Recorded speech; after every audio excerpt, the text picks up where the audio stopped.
നമ്മൾ പറയാറില്ലേ, കണിക്കൊന്നയല്ലേ, വിഷുക്കാലമല്ലേ, പൂക്കാതിരിക്കാനാവതില്ലേ എന്ന് പറയുന്നത് പോലെ തിരഞ്ഞെടുപ്പ് കാലമാണെങ്കിലും വിഷുക്കാലമാണെങ്കിലും ഓണമാണെങ്കിലും നമുക്കൊപ്പം നമ്മുടെ കുടുംബത്തിലെ ഒരു അംഗം പോലെ നമുക്ക് വിളിക്കാതിരിക്കാൻ പറ്റാത്ത ഒരാളുണ്ട്, നമ്മുടെ പ്രിയപ്പെട്ട രമേശ് ചെന്നിത്തല.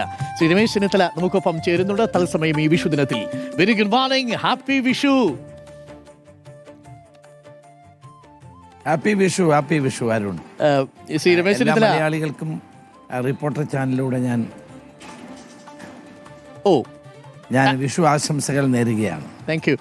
ശ്രീ രമേശ് ചെന്നിത്തല, അങ്ങ് നമ്മുടെ ഫ്രെയിമിൽ ഇങ്ങനെ ഇരിക്കുമ്പോഴേ നമ്മൾ വിഷുദിനത്തിൽ ഈ കാരണവന്മാരുടെ അടുത്ത് വന്നിട്ട് കൈനീട്ടം ഇങ്ങനെ ചോദിക്കുമല്ലോ, ആ ഒരു കുട്ടിയുടെ അവസ്ഥയാ. കൈനീട്ടം എപ്പോഴാ തരുന്നേ? അതെ, എപ്പോഴേലും അരുൺ കൈനീട്ടം തരാമല്ലോ. കേരളം ശ്രീ രമേശ് ചെന്നിത്തലയ്ക്ക് ഒരു പ്രത്യേകത. പറഞ്ഞോളൂ. വിഷു കൈനീട്ടം എന്ന് പറയുന്നത് ഇതിൻ്റെ ഒരു ഭാഗമല്ലേ ഈ വിഷു, അല്ലേ? മാത്രമല്ല ഈ വിഷു എന്ന് പറയുന്നത് നമ്മൾ ആഘോഷിക്കുന്ന പോലെ ഇന്ത്യയിലെ എല്ലാ സംസ്ഥാനങ്ങളിലും ആളുകൾ വിഷു പോലെയുള്ള പുതുവർഷങ്ങൾ ആഘോഷിക്കാറുണ്ട്. വൈശാഖി എന്നാണ് പഞ്ചാബിൽ പറയുന്നത്, ബിഖു എന്നാണ് ആസാമിൽ പറയുന്നത്. ഇങ്ങനെ പല പേരുകളോടെ ആഘോഷിക്കുന്നെങ്കിലും കൊയ്ത്ത് കഴിഞ്ഞ് സന്തോഷത്തോടെ കർഷക സമൂഹം ജനങ്ങളെ കൂട്ടി നടത്തുന്ന ഏറ്റവും വലിയ ഉത്സവമാണ്.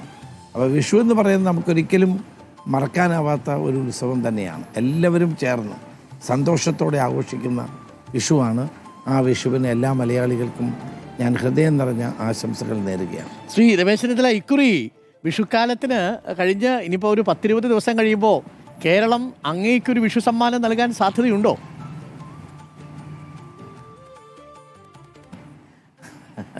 അത്തരം ചോദ്യങ്ങൾ ഇന്നത്തെ ദിവസം നമുക്ക് വേണ്ട.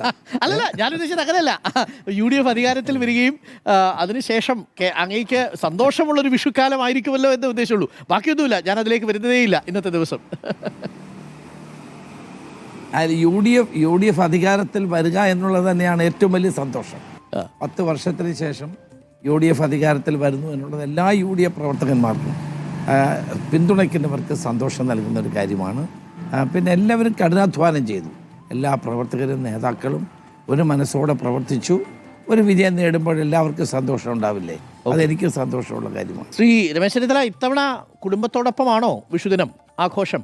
ഞാനന്ന് വന്നപ്പോൾ കുഞ്ഞു മോനെ കണ്ടിരുന്നു. അവൻ പോയോ? അതെ, അടുത്തിട്ടല്ലോ. അവൻ ഇപ്പോഴും ഇവിടെ നിൽക്കുകയാണ്. Happy Vishu Rohan, happy Vishu. അതെ, രോഹൻ ഹാപ്പി വിഷു പറ. രോഹന്റെ ഹാപ്പി വിഷു പറഞ്ഞു. കിട്ടി.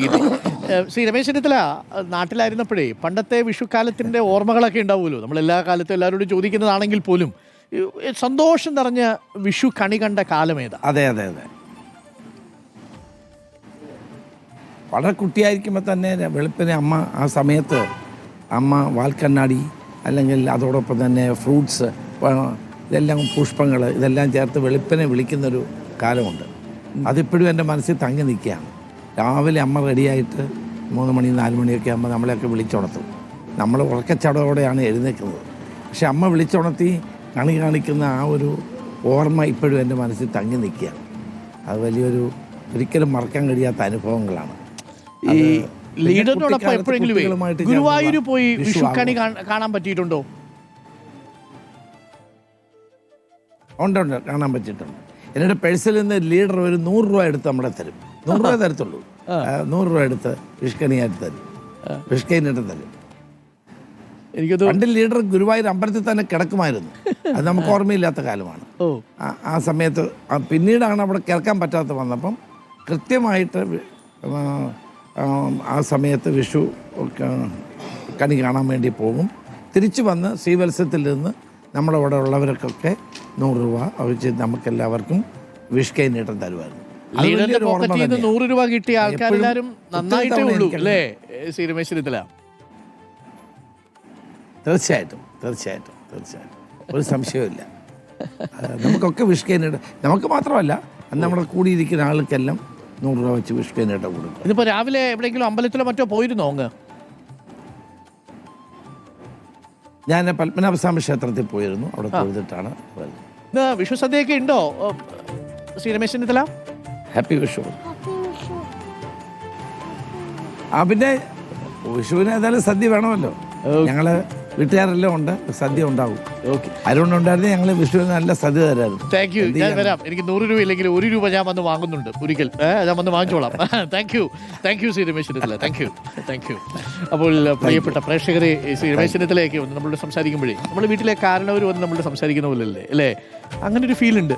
നിങ്ങൾക്ക് അങ്ങനെ തോന്നിയിട്ടില്ലെങ്കിൽ തോന്നി. രാഷ്ട്രീയവും അഭിപ്രായ വ്യത്യാസങ്ങളും ഒക്കെ വേറെ.